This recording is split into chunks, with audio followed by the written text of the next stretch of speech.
A test vote on pulling funding for sanctuary cities just failing. The bill was created in the wake of Kate Steinle's murder at the hands of an illegal immigrant. To Parnell County we go. Sheriff Paul Babeu. Good to see you, Sheriff. Thanks very much for joining us. Thanks, Maria. What do you want to see happen here? Well, we want to see the law enforced. Right now, we have sanctuary cities and jurisdictions, largely in California, but throughout the United States, that refuse to honor these ICE detainers. So essentially, we have criminal illegals. These are people that are not allowed to be here, who've committed, in many cases, very serious, dangerous crimes against American citizens. They're arrested. They're held by local jurisdictions, local cops, and then they're not turning them over to ICE, Immigration's Custom Enforcement, so they could properly be deported.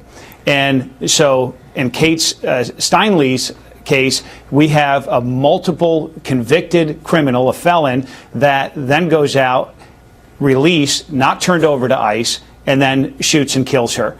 And this is replicated far too many times throughout not just California, my state of Arizona, and there's lots of parents and families and communities that are grieving because the law is not being enforced. And so this would have consequences, real consequences, to those jurisdictions that don't honor these ICE detainers, saying that we're going to withhold funding. And the Democrats have again and again tried to stop this from being implemented because they want the sanctuary policies to be upheld. Well, people are wondering why sanctuary cities are getting different treatment, or why we're having sanctuary cities in the first place, that some cities can get different treatment than the rest of the country.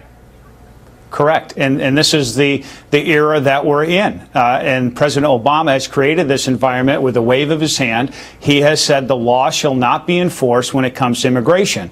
And this is where we have nearly 20 million illegals in this country with deferred action. Hillary Clinton goes a step further, leapfrogs over him, announcing to the world that she's going to put them all on a path to citizenship. This has to be stopped. The rule of law has to be enforced. We need to start putting Americans, our citizens, our families, and our safety first ahead of these people, even though they have legitimate concerns of safety and down in Central America and other places. But what about our veterans? What about our senior citizens? We're treating refugees and asylum seekers better than we treat our own citizens in the United States. This has to stop. Which is why Donald Trump keeps saying America first. Absolutely. We put America first in our interests and our national security. Sheriff, good to see you. Thanks so much. We'll good be to watching. See you, Maria. Coming up next, Java drinkers get ready for a